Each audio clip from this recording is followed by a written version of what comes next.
Capítulo 5, Lição 4. A história dos impostos e o poder da sociedade anônima. Lembro-me de ter ouvido na escola a história de Robin Hood. Meu professor pensava que fosse uma maravilhosa história de um herói romântico tipo Kevin Costner, que roubava dos ricos para dar aos pobres. Meu pai rico não via Robin Hood como um herói. Ele o chamava de bandido. Robin Hood pode ter desaparecido há muito tempo, mas seus seguidores perduraram. Quantas vezes ouço as pessoas dizerem: por que os ricos não pagam por isso?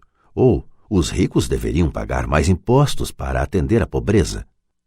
Essa ideia de Robin Hood, ou de tirar dos ricos para dar aos pobres, é que provoca os maiores sofrimentos para os pobres e para a classe média.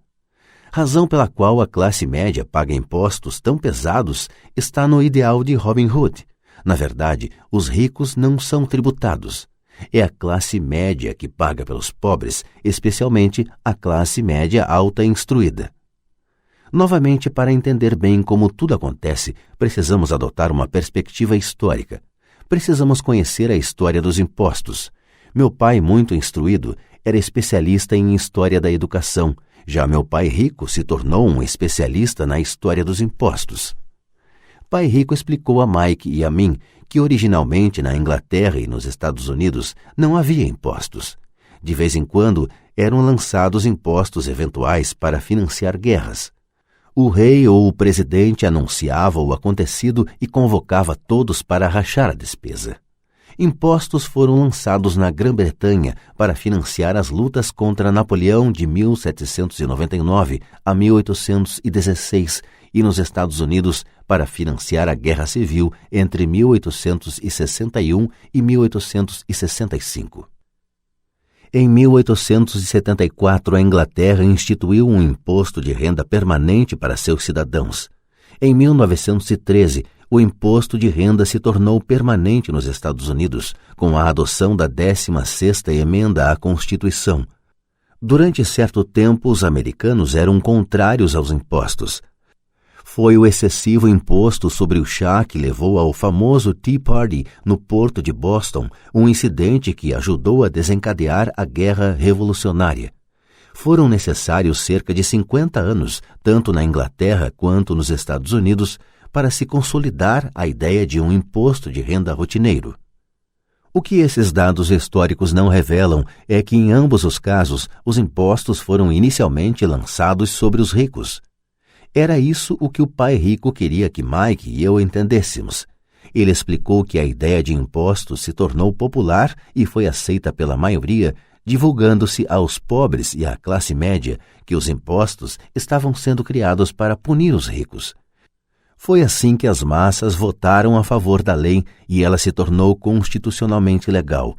Embora fosse imaginada para punir os ricos, na realidade acabou punindo aquelas pessoas que votaram a seu favor, isto é, os pobres e a classe média.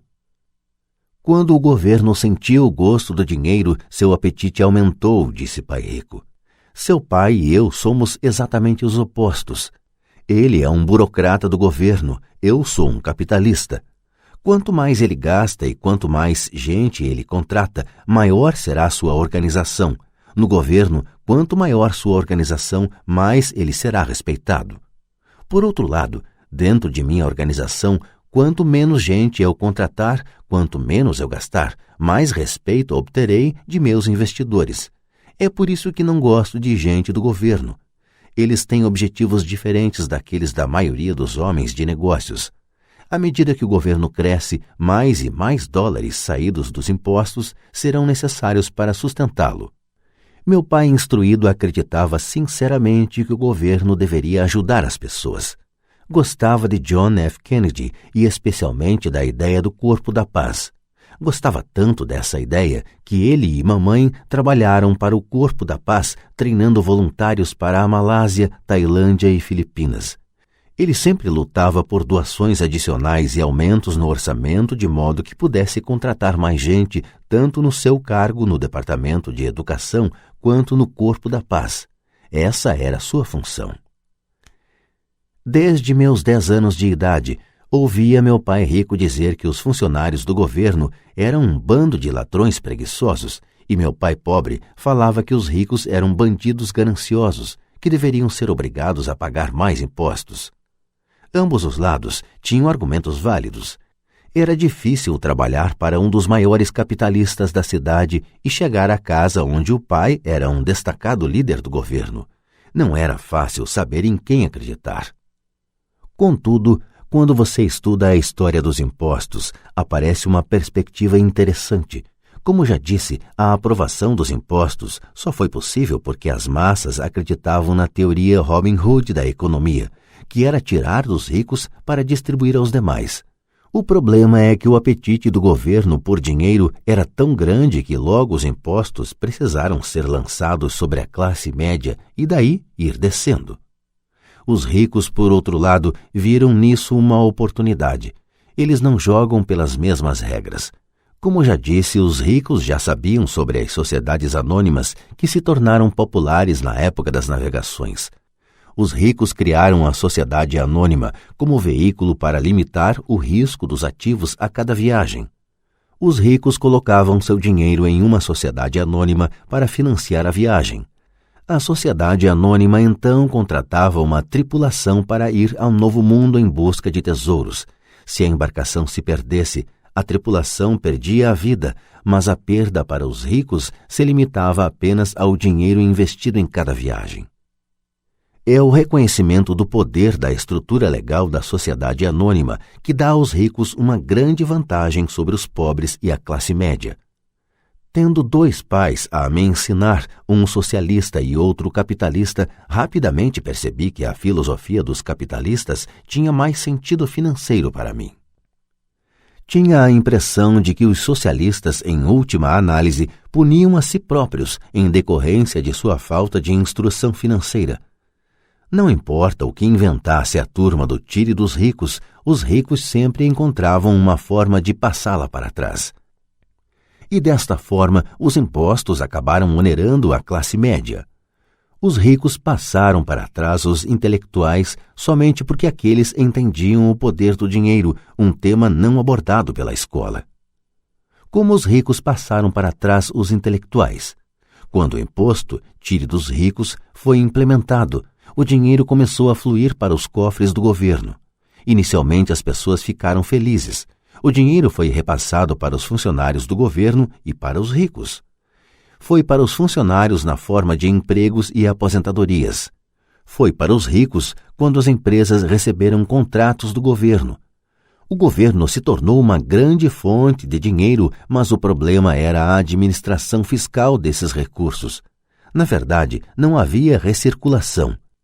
Em outras palavras, a política do governo, se você fosse um burocrata estatal, era evitar ter excesso de dinheiro. Se não conseguisse gastar a verba recebida, você se arriscava a perdê-la no próximo orçamento. Certamente não haveria reconhecimento para você se fosse eficiente.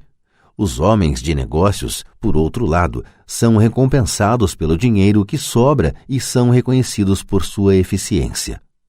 À medida que este ciclo de despesas públicas crescentes continuava, a demanda por dinheiro aumentava e a ideia de tire dos ricos se ajustava agora para incluir níveis de renda mais baixos, chegando aos que tinham votado em favor dos impostos, os pobres e a classe média. Os verdadeiros capitalistas aplicavam seus conhecimentos financeiros para simplesmente encontrar uma maneira de escapar. Eles se voltaram para a proteção de uma sociedade anônima. Uma sociedade anônima protege os ricos. Mas o que muita gente desconhece é que uma sociedade anônima não é algo concreto, no sentido literal do termo.